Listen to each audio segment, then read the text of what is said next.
It's my pleasure tonight to introduce Dr. Kathleen Parks. Dr. Parks began her education in a small college at the east end of Long Island, Southampton College, not unlike Keuka College. Great faculty, good faculty-student ratio, very personable place. She began studying biology with a concentration in marine science. After graduating from Southampton College, she did her graduate work in biological psychology, psych-bio, at UMass Amherst, and switched from fishy things in the ocean to studying behaviors of rhesus monkeys. And then eventually, after she got her PhD, she became interested in impacts of addiction on behavior, and has for a number of years been at the Research Institute on Addictions at the University of Buffalo. And so it's my great pleasure this evening to welcome her to Keuka College and to hear her presentation on the relationship between alcohol and sexual behavior. So, Dr. Parks, thank you, and welcome to Keuka College. Thank you.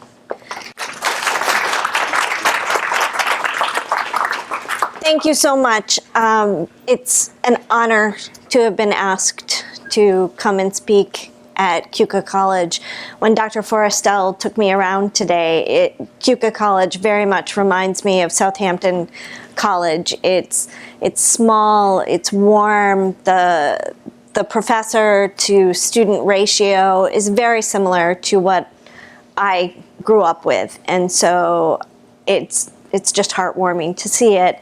And I met with a group of faculty and administrators at lunchtime, and you have residence directors. I was a head resident when I was at Southampton, and you're very lucky to have the environment that you do in which to learn. And so thank you for inviting me, Dr. Forrestel. You gave a wonderful introduction of my education. It's been diverse. I went from studying marine life to studying rhesus monkeys. My education has been very observational, and it has gone from smaller organisms to non-human primates to humans. And so, of course, the question always comes up, how did you do that? And why did you transition? And it's a little bit complicated, but not horribly complicated. So I'll give you sort of the short version of it. And that is that at the time that I was moving from being a graduate student and finishing my graduate work to, I guess, having a real job, I was trying to decide what to do, and doing work with primates was a little bit difficult at the time. I really wanted to do observational work, and I had opportunities to do that, but a lot of the places that I wanted to do observational work were phasing out doing strictly observational work. And for me, it was going to be difficult to not just do observational work. And I had an opportunity to continue on working at the Research Institute on Addictions. I had been there working while I was working on my dissertation, and I was working on a DWI project as a research technician while I was writing my dissertation. And I was lucky enough that my mentor on that project said to me, here's the female DWI data. Why don't you look at the women and see what's going on with them? Well, lo and behold, with female DWI offenders, you can imagine that most of them were not drinking at home and then going out and getting DWIs. Most of them were drinking at bars or at parties, and the majority of them were drinking in bars and then going out and getting DWIs. Well, I started getting interested in what else might they be experiencing when they were out drinking in bars? What other types of negative experiences might they be having? And people had done work on what types of negative experiences men were having, and we knew that men were getting involved in aggression when they were drinking in bars, but very little had been done on whether women were experiencing aggression in bars. In fact, what had been done suggested that really very little bar aggression involved women. And another mentor of mine, Brenda Miller, had some qualitative data, actual descriptions from women about what they experienced. And so we started looking at that and found that actually women reported experiencing some pretty nasty aggressive incidents associated with drinking in bars. So I became interested in this and we started looking at it some more. From there, I moved to looking at college women and what types of relationships there were between college women's drinking and victimization. And those are the types of data I'm going to be talking about tonight. I want to mention a couple things before I get started. One is that I never tell a woman whether she's been victimized. This is really important to me. So we're going to talk about that when we talk about how I define sexual assault. Also, regardless of what type of substance a woman has used, she's never to blame for her victimization, and I'm going to come back to that later. It's always the perpetrator's responsibility for having victimized someone. We'll come back to that. Okay, so I want to give you an outline of my talk. I'm going to start by defining the problem of sexual assault. Then I'm going to provide you with some prevalence estimates for sexual assault and alcohol-related sexual assault. I'm going to describe our research. I'm going to describe the hypothesized mechanisms for how alcohol influences sexual assault. And then I'm going to give you some conclusions and some caveats to the research. So a lot of times when we think about women going to college and we think about alcohol use, we think about them having fun. We get these types of pictures in our mind, right? Well, I pulled this off of drunkuniversity.com. Now, if you go to drunkuniversity.com, these are not the only types of pictures you see. In fact, if you put in college women and drinking, you get a lot of kind of nasty titles like drunk college women and pornography, nude college women and rape, all sorts of very negative titles, negative pictures. In 2014, President Obama put together the White House Task Force to protect students from sexual assault. Sexual assault of college women has become more and more prominent. There have been more headlines. How many of you have heard about the Stanford rape case? Brock Turner, by a show of hands. Yeah. Brock Turner is the swimmer from Stanford who raped the extremely intoxicated, passed out woman behind the dumpster. There were two male students who came along on bikes and stopped it. They were so distressed by what they saw that they were crying. Brock Turner claimed that it was consensual sex. He only got 6 months for doing this, and he just recently got let out several months early for good behavior. It wasn't consensual. She woke up several hours later in the hospital. She had debris in her vagina.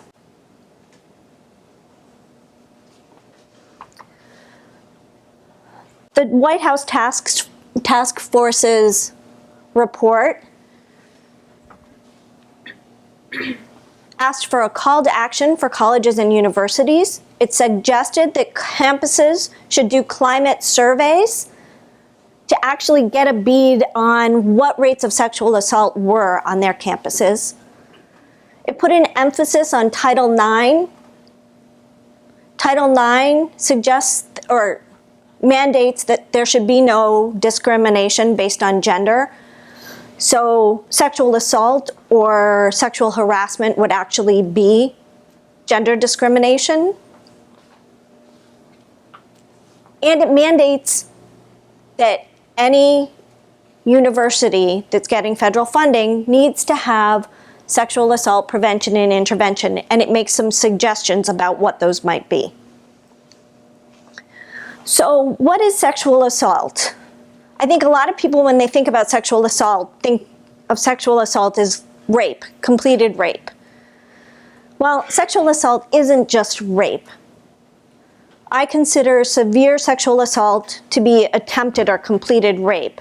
But for our purposes, as researchers, when we're measuring sexual assault, we measure a range of behaviors. And I will also mention to you that we never include the word rape, and we never include the word sexual assault. And that's because 25% of women never acknowledge what happens to them as sexual assault. So if I were to include those words, 25% of women would never report having experienced it. I ask women about unwanted contact they might experience. By that I mean kissing, touching, that was forced on them or coerced. I'm getting that buzz. Then we ask them about verbally coerced sexual intercourse. This is when a man might use threats. I'm going to break up with you if you don't have sex with me tonight.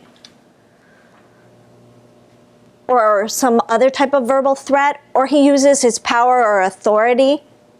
This could be a boss. And then attempted rape is actually attempting to have intercourse, but it doesn't actually end up in a completed sexual intercourse. Or completed rape due to incapacitation. Now this could be too foggy, too intoxicated to be able to say no, stop, or too intoxicated to be able to consent by physically saying, yes, I agree to this. Or it could be completely passed out. Or because of physical force. Is that clear to everybody? Yes? Is your definition including oral and anal? Yes, yes, that would also fall under rape because that's sodomy. Or insertion of an object. Yeah, any of the oral sexual crimes, insertions, yes. Thank you. So what is alcohol-related sexual assault? This is alcohol use voluntarily by the victim, alcohol or drugs in the victim's system without the victim's knowledge or consent, victim's total incapacitation, completely passed out drunk, or the perpetrator's use of alcohol independent of the victim. It's also considered an alcohol-related sexual assault. I should mention to you, I'm only talking about women as the victim and men as the perpetrator tonight, and that's because the majority of sexual assaults occur when it's the female is victim and the male is perpetrator. That's not to say it never happens in the opposite direction. It's just that that's a very small percentage of the incidents. It's only about 5% of the incidents. I don't study that. There are other people who do. I'm not saying that it never happens. I'm also, let's be clear, not saying that all men are perpetrators. So please, gentlemen, do not think that I am looking at all of you and saying you are all sexual assaulters. By no means am I doing that. One of my male colleagues was listening to my talk and he said, don't tell all men they sexually assault. We don't all do that. And I said, oh my goodness, never. Prevalence. Lifetime sexual assault of women is about 25%. So look around this room because most of the audience is women. That means 1 out of every 4 women in this room is going to experience some type of sexual assault over her lifetime. That's scary. And among that 25%, about 50% of them is going to involve alcohol. The highest rates of sexual assault are among women 16 to 25. That encompasses women who are in college. Sexual assault of college women is about 20% over 4 years. And the highest rates are in the freshman and sophomore year, predominantly in the freshman year. So freshman women are at the highest risk. Drinking is is high in the freshman year. This is the year when students leave home. They're highly vulnerable. Drinking goes up, sex goes up, they're away from a protected environment. So you've got a constellation of behaviors and very high risk. Severe sexual assault, the attempted and completed rape, about 12 to 15% of those sexual assaults. And about 70 to 80% of college sexual assaults involve alcohol. Very, very high rates. So my colleague at RIA, Maria Testa, is doing work on perpetration with college men, and about 17% of college men self-report perpetrating some type of sexual aggression, and about 40% of those incidents involve alcohol. So, young women at risk. This came off of drunkuniversity.com as well, and the caption on this is, "Elevator drunks are my favorite." So I think we can say that she's at risk. Passed out in an elevator, in a bikini. They're taking pictures of her. This is not a good picture. It's probably not going to end well. So, what do we know about the association between alcohol and sexual assault? Well, there are two types of associations we study. There's the global association between alcohol and sexual assault, where we look at how much the woman drinks and her risk for sexual assault. And then there are what we call event level associations, where we're looking at days when drinking happens compared to days when drinking doesn't happen, and the risk of sexual assault on those two different days. And also when we look at the temporal relationship between drinking and victimization. So how closely do those two things occur together? And then we can start to get at causality and what exactly is the role between alcohol and victimization. So the National Institute on Alcohol Abuse and Alcoholism was, or I guess I was lucky enough, or they were generous enough to provide me with a grant for 5 years to look at the relationship between alcohol and victimization in college women. And so we followed a group of freshman women over 5 years, so the entire length that they were in school.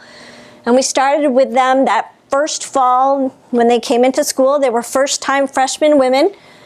And we did a brief web survey with them every fall for 5 years. And that was our global phase.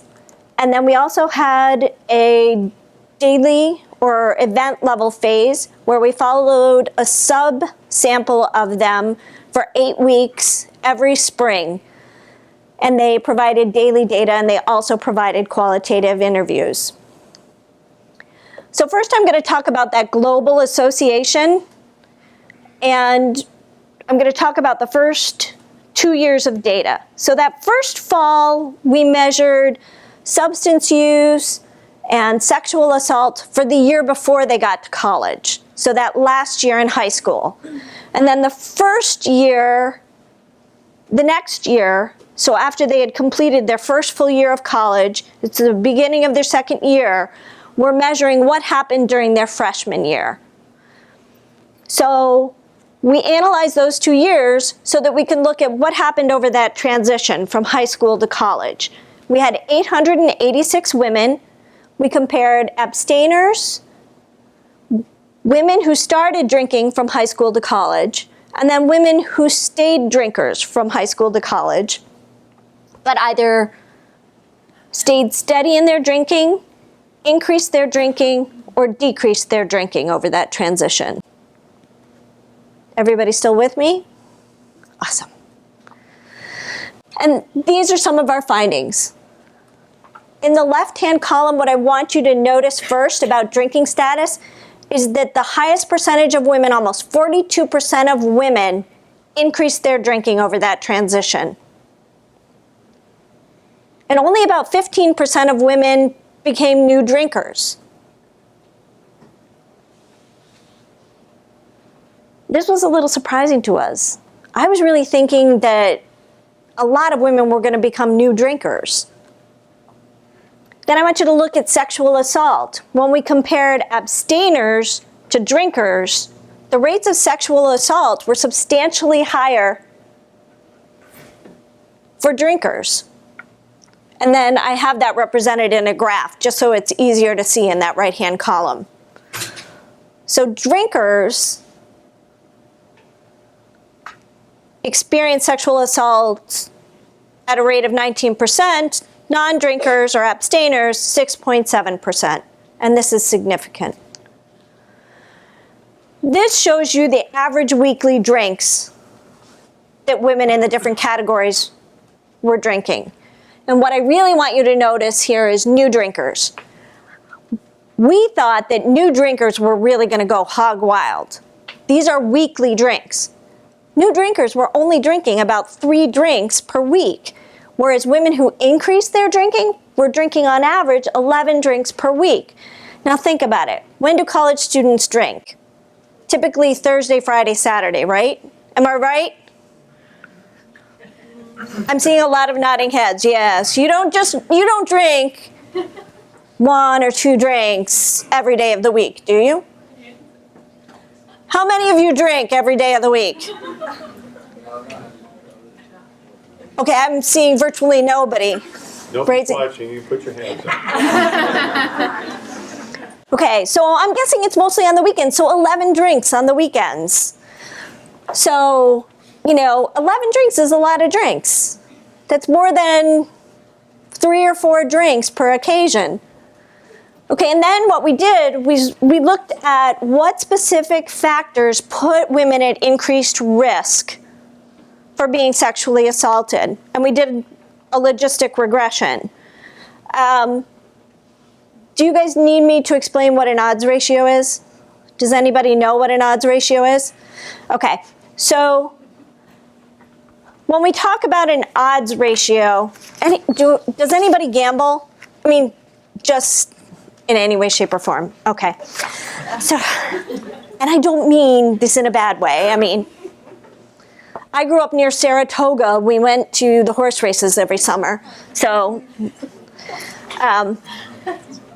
probabilities range from 0 to 1.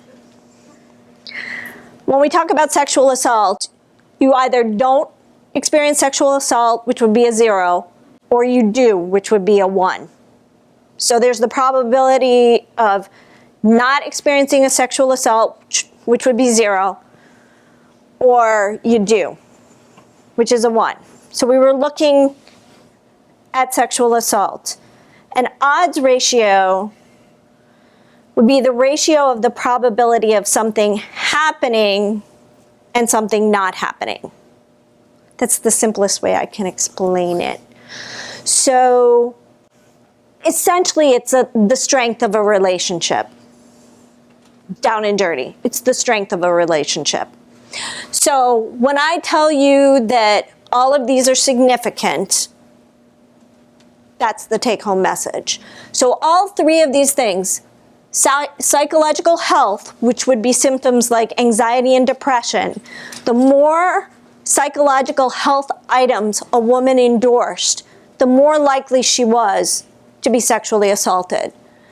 The greater number of sexual partners she had, the more likely she was to be sexually assaulted. And if she increased her drinking, she was more likely to be sexually assaulted than if she was an abstainer. Now, why is psychological health so low? Because that's the odds ratio for each symptom. There were 17 symptoms. So that's an increase per symptom. That's why it's so low. Because multiply it by 17 symptoms, it's a lot higher. So if she had 5 symptoms, it would be that times 5 symptoms. Does that make sense? Okay.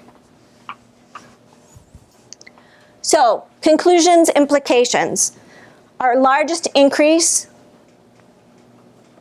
percentage increased their drinking. Sexual assault was greater among drinkers. We saw that increased drinking increased risk for sexual assault. Poor psychological adjustment increased risk for sexual assault. I can speculate on why this might be. It might be that poor psychological adjustment caused women to increase their drinking. I don't know this for sure. I'd have to dig deeper. Greater number of sexual partners increased risk for sexual assault. This is a finding that comes up over and over again. More likely, the more men a woman interacts with, the more likely she is to run into the sexually aggressive male.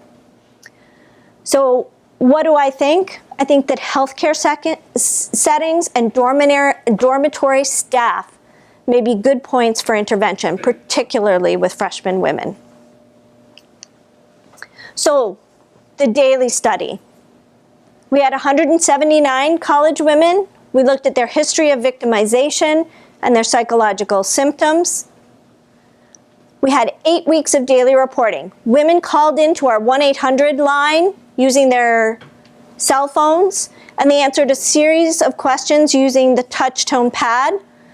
First, they told us how they were feeling that day, what their mood was, how sad they were, how angry, how frustrated, how happy, on a 1 to 5 scale. And then they told us about their alcohol use. Did you drink it all over the past 24 hours? And if so, how many drinks did you have? When did you start drinking? When did you finish drinking? How intoxicated did you get? And did you experience any aggression? Verbal, physical, or sexual? And again, we use those behaviorally based items. And if so, what time did the aggression occur? And again, we're trying to get at the temporal relationship. We categorized whether the drinking was none, whether it was non-heavy, being 1 to 3 drinks, or whether it was heavy, 4 or more drinks. And by heavy, we're talking about heavy episodic drinking. And we call it heavy episodic drinking or binge drinking because 4 drinks for a woman puts her blood alcohol level, typically for a 140-pound woman, an average size woman, above 0.08. Which is the legal limit. So here I'm showing you the results for the comparison of heavy drinking days compared to non-drinking days. So the first thing I want you to look at is what the average number of drinks were on non-heavy drinking days compared to heavy drinking days in the left-hand column. On non-heavy drinking days, on average, women were drinking 1.86 drinks. Not all that many drinks. On heavy drinking days, remember I told you this was 4 or more drinks, on average they were drinking 7.5 drinks. That's a lot of drinks. That's the average. That means half of them were over 7.5 drinks and half of them were between 4 and 7.5 drinks, because remember they had to be drinking over 4 drinks. These women were very intoxicated. And then I want you to look on the right to the odds ratios. These are all significant, which means that compared to non-drinking days, women were significantly more likely to experience verbal, physical, and sexual aggression. Look at the physical and sexual aggression. The odds of experiencing physical aggression were 11 times higher than on non-drinking days, and for sexual aggression, 19 times higher than on non-drinking days. And I'll tell you why the non-heavy drinking days aren't up there, because there was no increased risk. So if you drank 1 to 3 drinks, there was no increased risk above non-drinking days. Dr. Park, Yes. did you count the number of heavy days, a week, a month, a semester? If you only do 1 heavy day a year, Yes. that's different than doing it every week. Yes, we did this with hierarchical linear modeling. So on the second level of the hierarchical linear modeling, we controlled for percentage of heavy. We controlled for their overall drinking. So I apologize, I'm not getting into the nitty-gritty of how we did the analyses, but I actually emailed Dr. Forrestal's secretary the papers. So if you would like to actually, if anyone would like to read the papers that these are based on, Doreen has the papers, and I can talk to you more about the actual analyses. But yes, we did control for that. So this takes that into account. So bottom line, not all drinking puts women at risk. That's a biggie. Drinking to intoxication increases risk, and risk is substantial with intoxication. My bottom line for this, interventions should be aimed at reducing heavy episodic drinking. So how does alcohol increase women's risk for sexual assault? I took a little more time before. How we doing?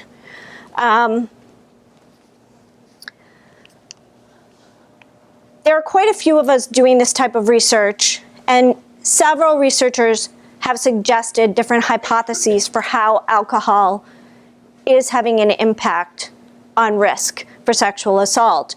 The two strongest hypotheses are the cognitive effects of alcohol and the physical effects of alcohol. For cognitive impairment, we talk about decreased risk perception, and we also talk about women's focus on positive cues. So I think a lot of us drink. And I think a lot of us have had the experience when we've gone out and had a drink or two, and maybe we've had a drink or two more than we planned on. And we've had that kind of fuzzy feeling that you get where you know, I really shouldn't drive right now. Or you know that if you had to take a test right now, you probably wouldn't do so good on it. Or if you went home and you tried to study right now, you might not remember everything you studied. Anybody ever had kind of an experience like that? I have. Kind of? Kind of maybe even in your youth? Have you had an experience like that? Look, guys, I've had it, and I do this for a living. That's what we mean by reduced perception or the cognitive impairing effects of alcohol. Well, imagine that when you're having that reduced cognitive ability, you're probably not noticing everything that's going on in your environment. Also, focusing on the positive cues. Imagine that I go to a party, a frat party, or I go to a bar, and I see Tom there. Tom's in my chemistry class. I've noticed Tom in my chemistry class. I think he's really cute. I'd love to go on a date with Tom. And at this party, Tom comes up to me and starts talking to me. I'm psyched. He's talking to me.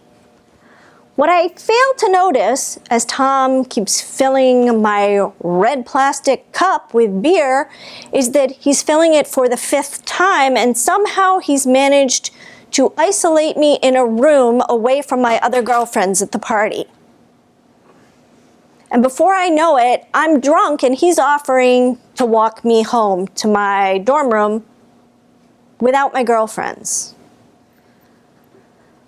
What I've focused on is the fact that he's really cute, that I want to date him. I've focused on my goals in wanting to get to know him better, and I've not focused on the potentially disconcerting cues that he has isolated me from my girlfriends, and he's been feeding me drinks and getting me drunk all evening. These are cues that would suggest that he's maybe not the nice guy I think he is. Physical impairment. This can affect a woman's ability to resist, to fight, to escape. A lot of research out there to show that women are less likely to be able to say no, to resist physically, to get up and get away. Changes in behavior I'm going to show you. Our research has actually shown that when women are more intoxicated, they actually do show some changes in behavior. A lot of work by Tony Abbey actually shows that Men are more likely to misperceive women's behavior as friendly behavior under alcohol intoxication. And then indirect influences. We all know the saying, liquor's quicker. There's just a general perception of the drinking woman as being more sexually available. I think that perception holds for men as well. I mean, we hear people talk about beer goggles and everything else. Alcohol is typically perceived as making people more sexually available, more sexually interested, more gregarious. So there's impressions of drinking people. There's also settings. Bars and parties tend to facilitate this idea that everybody's looking for sex. These can all be problematic for sexual assault. So a lot of the work on mechanisms has been done through laboratory analog studies where people are dosed to a moderate blood alcohol level, 0.08, and we look at the different types of mechanisms. A lot of people are doing this work, including Maria Testa at RIA and myself. And I'm going to show you some work that we've actually done in our lab. So this is the experimental setup. This is Charlie O'Toole's. This is our bar right at the Research Institute on Addictions. Yes, we have a bar at RIA. No, we don't drink in it. We have participants drink in it. And it's set up like this. It really does look like a bar. This is the, what was that?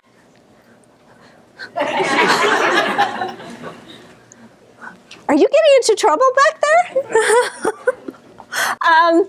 So we have it set up. It's a very nice setup.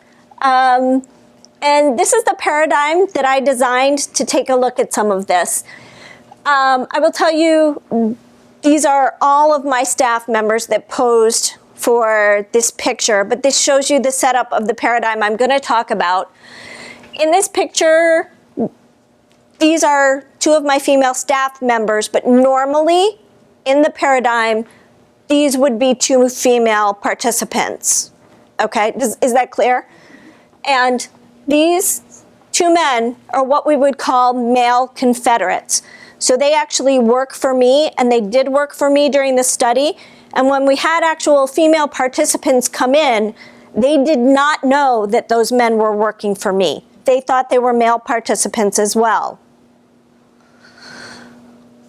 So we had them come in at the same time. So for the lab study, we had 42 women participate. We randomly assigned them to either a low-dose alcohol group where they got the equivalent of 1 drink, or we assigned them to a high-dose alcohol group where they got the equivalent of 4 standard drinks. Like I said, we conducted it in the bar lab, and they interacted with these two male confederates. Everybody arrived at the institute at the same time to keep up with the deception, and they had a 4-phase social interaction. They spent 10 minutes getting to know each other, talking about neutral topics, and then they had 20 minutes where they drank their drinks. The females thought the males were drinking the same type of drink they were, but they were only drinking pop. Excuse me. Then there was a 20-minute absorption phase where everybody played darts together. Don't worry, they weren't too drunk. They weren't throwing darts at each other. They managed to get them at the dartboard. But actually, in the 0.08 condition, the women were terrible at darts. And then in the final phase, it was the test phase. And during this phase, they were seated again at the bar, and the male engaged in 5 behaviors that increased in what I would call rape congruence. These were behaviors that if you were to meet a guy out in a bar, you should find these behaviors disturbing or too forward. These should be behaviors that make you kind of step back or become concerned. They're just not right in somebody that you've just met. And let me go through them. So this is what the drinking interaction looked like. They were, the pair was turned in towards each other at the bar, but they were about that far apart. And the probe behaviors, the first behavior, the male just gave her a compliment. Gee, you look nice. Gee, I like your hair like that. Gee, that's a pretty necklace. Something fairly innocuous. Second probe behavior, he moved his bar stool in a little closer to her. Third probe behavior, he touched her on the arm. Not a quick touch, but a clear touch so that she should have noticed it. Fourth behavior, he leaned in and whispered in her ear.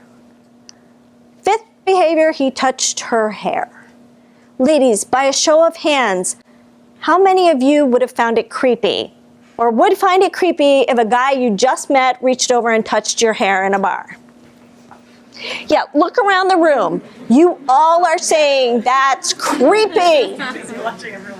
Yeah, that's just plain creepy. Look, my husband is tall, dark, and handsome. I thought it the moment I saw him. But let me just tell you, on our coffee date, if he had reached over and touched my hair, that would have been it.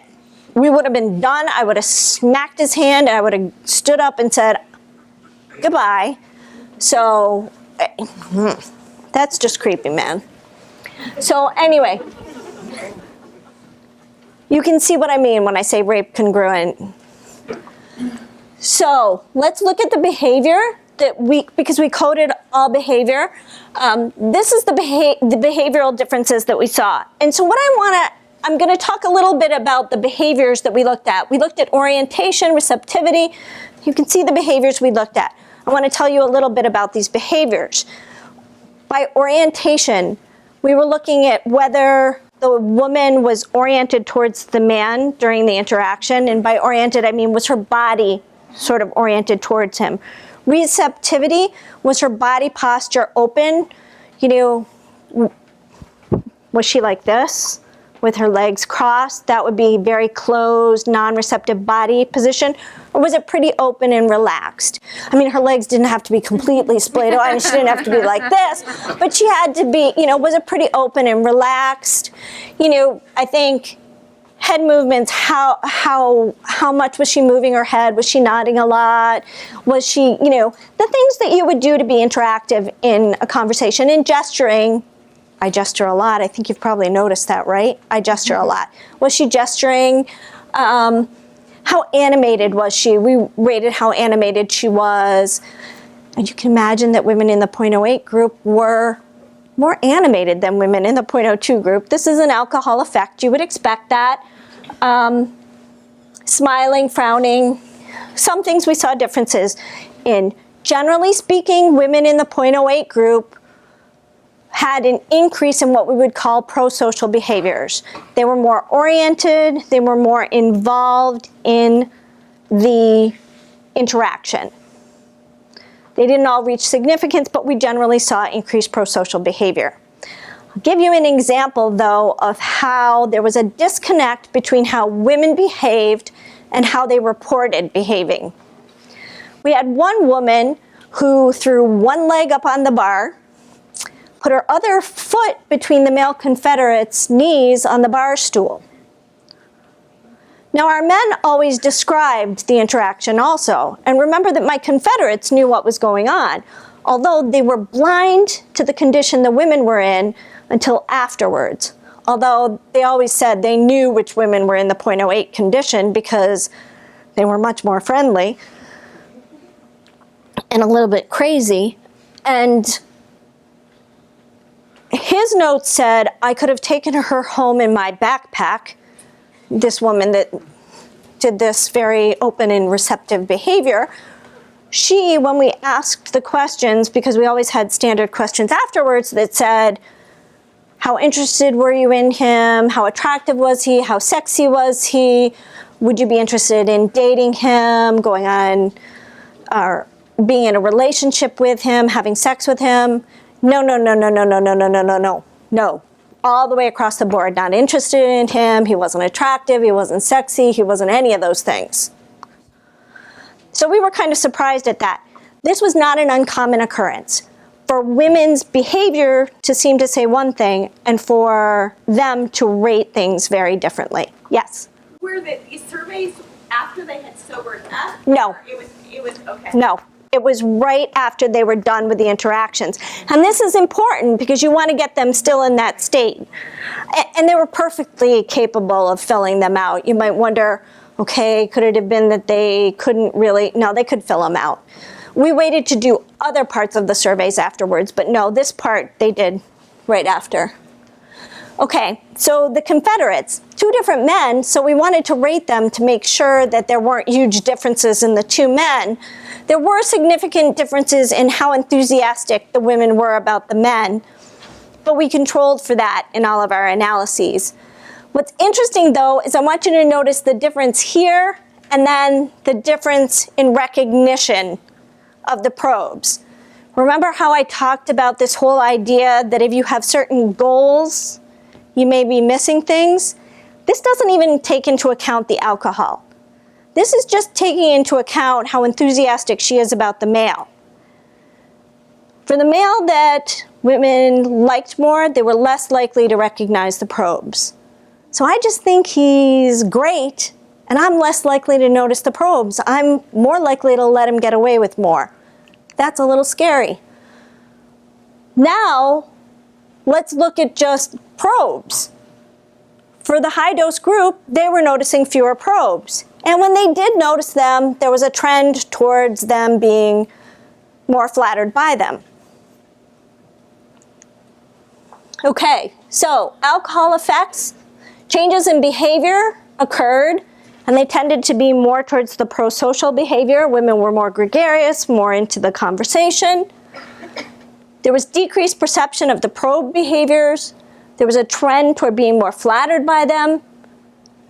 And for other influence, there seemed to be an increased enthusiasm for a certain Confederate, and when there was, they were less likely to notice the probe. Okay, this provides support for reduced cognitive abilities, reduced risk perception, more focused on the salient cues or personal goals, and provides support that, given what my male Confederate said, a misperception of, potentially, of women's intentions. And women's behaviors and self-reports really didn't match, which is concerning. I think women, when they're intoxicated, really can be sending a different message than what they intend to be sending. I'm going to skip over this other than to say that Maria Testa is doing some work on the males, and it doesn't appear that intoxication is what's driving perpetration with the males. Few final words about mechanisms. It's leaning towards incapacitation. I think my work suggests that women's incapacitation is the big deal. It's not just drinking. It's drinking to the point of being completely incapacitated. I just want to say quickly, why focus on women? Men are the perpetrators. I get this question a lot. I think this is an important question, and I'm going to give you an analogy. If I knew a way to cure a really serious disease and I did nothing about it, would that be unethical? I think it would be. And I now have evidence from my research that when women drink to the point of intoxication, their risk for sexual assault is significantly higher. So I think that if I don't tell women that it's not that you can't drink, but it's that if you drink to intoxication, your risk is substantially higher. I'm not doing my job. Why do I focus on women and not on men? Because I feel like I can empower young women to take some steps to protect themselves. There are other people who are doing work with young men, and they're doing good work with young men. I don't happen to do that. This is what I do. And I'm not blaming the women. I don't think anybody should ever think I'm blaming the women. Do I think it's fair that women should have to take steps to protect themselves? Not necessarily, but do I think a woman should be able to walk naked down the street? Sure, that would be great. That's not the society we live in, unfortunately. I think these are obvious take-home messages. Alcohol is involved in a majority of college sexual assaults. Intoxication places women at increased risk. And intoxication reduces women's ability to perceive risk. My final message to you is prevention efforts need to address the risk of alcohol intoxication and sexual assault of college women in an effort to empower young women to protect themselves, not to blame them.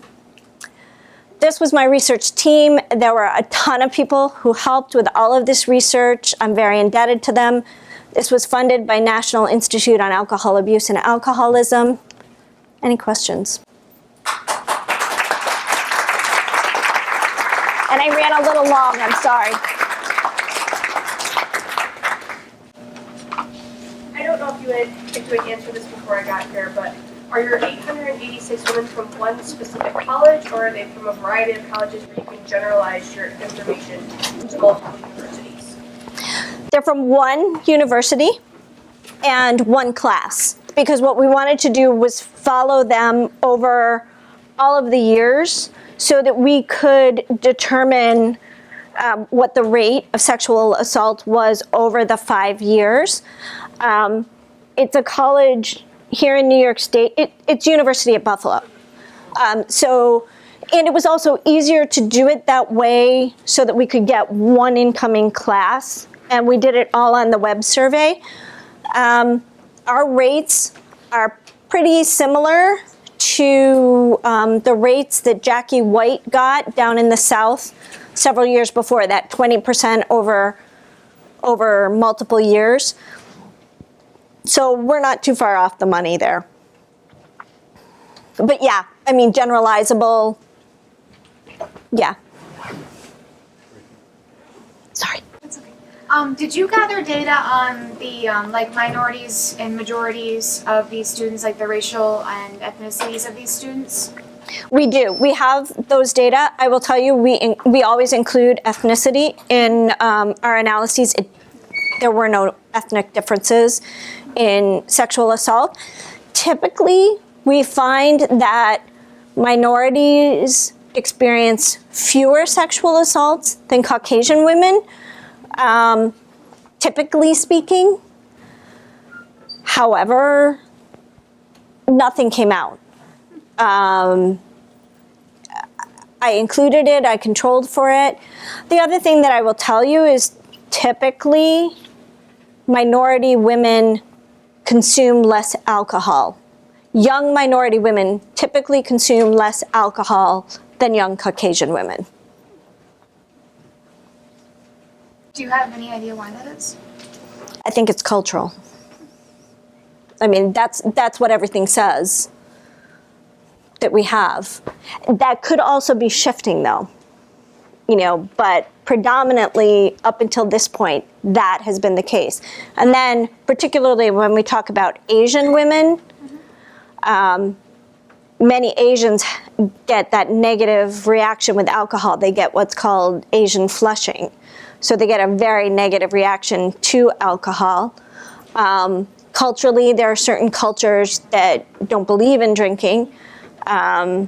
So there are a lot of cultural effects there. It can also depend on the household that they grew up in. But this was a problem for me when I first started looking at women bar drinkers, and I was trying to distill my groups based on age and ethnicity, and I had a horrible time getting minority women into the young groups. I could get minority women into the older groups and couldn't get them into the young groups at all. Young minority women were just not drinking in bars at high enough rates to get them in. It was a real problem. That's a good problem. For you, not for them. Well, yeah, for me. It was a problem for me. Sorry, yes. So, since you mentioned the cultural differences, my question is related to that. So, I grew up in a country where legal age for drinking was 18, and since I came to the United States, I always wondered what's the difference between that 18 and 21, beside the 3 years. And the thing that I noticed that actually seemed to me very obvious is my first drinking experience was at home with my parents, was not at the bar. And the other thing was, when I was 18, I was still in high school. So most of my friends lived still with their parents. So if we would go out and drink, we would have to go back to our parents. And I think that was a significant difference. So what I was wanting to ask you is, do you think that that makes a difference with sexual assault and with just, you know, responsibility for drinking when you're doing it at college, far away from parents, your close friends that you grew up with your family members, you know, with totally different group of people at a totally different place versus, I'm not saying we should all drink at home like heavily every weekend, but at least that first experience to have it with someone that you trust. Yeah, I think it could be comparing apples and oranges, because I think you also come from a different culture, yes? Yes. Where alcohol Right, but perhaps has a different role in the culture. Correct. My first glass of wine was for Christmas, right? So it wasn't Right. like, let's just get drunk. But what I was wondering, like, if, like, do you see the difference, like, between, like, back in the day when this country was allowing drinking at 18 versus 21? Yeah, it's funny you're asking this, because I I was one of those people that got stuck in the 18 going to 19, then to 21. You were as well. I'm seeing you nodding. So I was one of those people that got stuck in all that malarkey. And okay, here's my honest opinion on this. It should stay 21 forever in the United States. Forever. Because we have definitively seen a drop in vehicular deaths as a result of it. No ifs, ands, or buts about it. I don't think that I don't think it would work to reduce this problem. There's a huge problem with 21st birthday celebrations. I have colleagues that are trying to deal with that. I think, from what I remember about high school and drinking in high school, there were tons of house parties when we were seniors where people just got blottoed. And I lived in an area like Penyan or someplace like this that was more rural. And so people, you know, teenagers were getting drunk and driving. And so, yeah, not good. No, I would never want the drinking age to go back to 18. I didn't mean that that's good. I just... And I don't think it would help. I don't think it would help with sexual assault either. I just find it interesting how the way of drinking in this country is different versus Europe. Oh, I think it's substantially different. How you approach the social events where you're going to have a drink, it seems much more aggressive to me. And I was always wondering, like, is it maybe because it's so far away that you are legal, like 21? Is it like because of the urge to get there, and then when you get it, you just get so...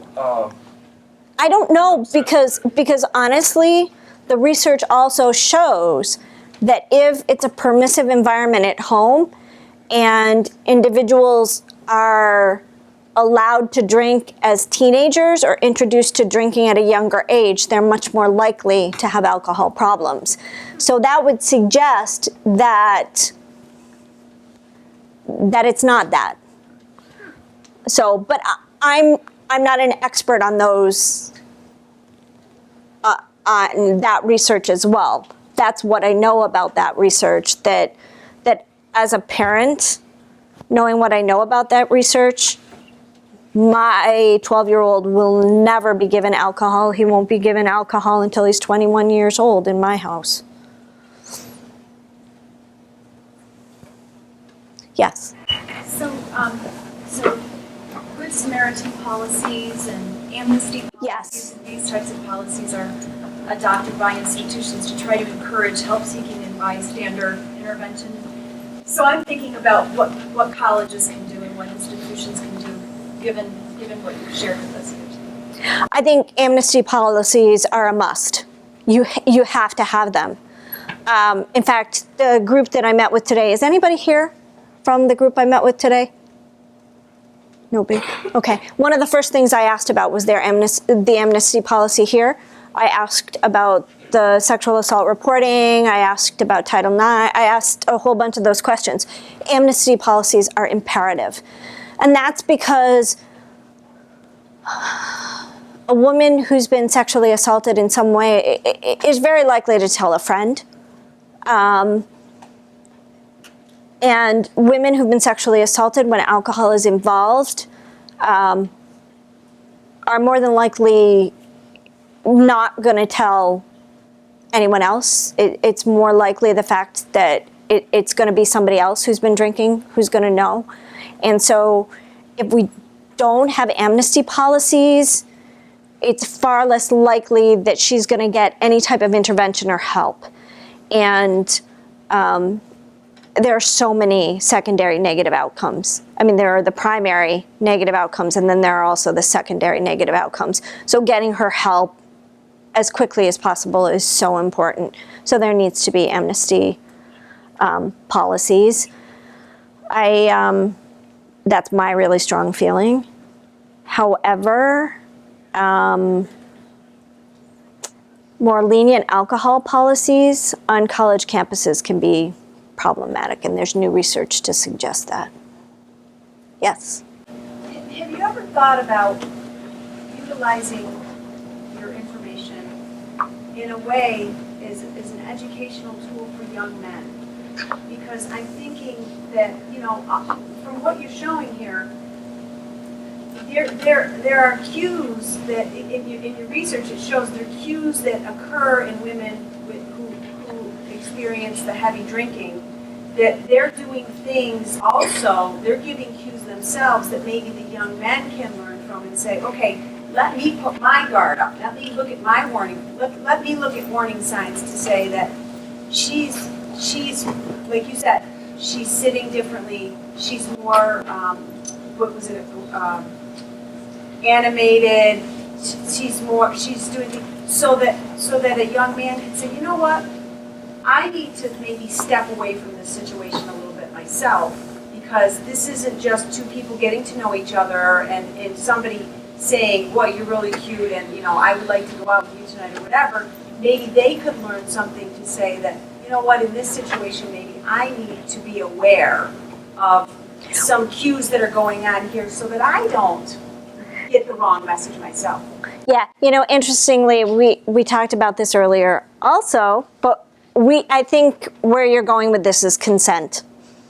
That's what we talked about earlier, and they said to me, are you going to talk about this tonight? And I said, no, I'm not talking about this tonight, because it's not part of my research. But since you brought it up, I'll give you my opinion. How's that? My opinion is that regardless of who's been drinking, it's not consensual sex. Oh, no, that's not what I No, but it is what you're talking about. Because what it is it's recognizing, because if she's getting gregarious like that and she's behaving that way, she's had too much to drink. No, I understand that. I'm just looking at it from a perspective that if a young man sees this going on, he might say, you know what, maybe we should take this person home. Yeah, but He's with her or he's... That's really hard, because how do you judge somebody's intoxication level? How do you judge if you don't know somebody really well, how do you judge what's friendly behavior and what's intoxicated friendly behavior? I think that's a tall order. I really do. I think...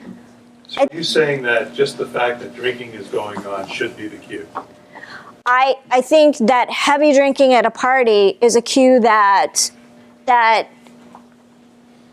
having sex is very dangerous. You're getting into a very gray area as far as consent. So the cue is heavy drinking. Yeah, heavy drinking. I would not even want to go down that road as using it as an intervention because I think it's too hard. This is subtle reading nonverbal behavior. And now I'm definitely going to be blaming women. I would not want to go down that road. Yes. So I work with trauma survivors and juvenile sex offenders in a clinical setting, and actually, to speak to your point, Ann, one of the things that I teach the juvenile sex offenders is about consent, and if there's any sort of incapacitation or change in the decision-making setting, so if alcohol or drugs are introduced and that person would not have consented otherwise, then don't do it. And then as a blanket, I say, no one wants a D-pic. Like, no one wants a picture of your genitals. So just don't do it. So thinking through it and saying, where would that go outside of that, right? And that's not tied just with alcohol, but I think kind of having this common sense and what can be done with that. And these are kids and adults too who are on probation and parole who either didn't do jail time or have done jail time and are now out of it. So those are messages that we're sending to those folks. Yeah, I mean, I know it sounds really, really conservative, but quite frankly, you know what? I know it sounds like a great idea to have sex now while, you've been drinking, but if you really like each other and you really want to have sex, guess what? When you're sober tomorrow, it should still sound like a really great idea. And you know what? Sex is better sober. I know it doesn't seem like it, but really it is. Okay, maybe time for another question? All right, Dr. Parks, thank you very much. Very edifying.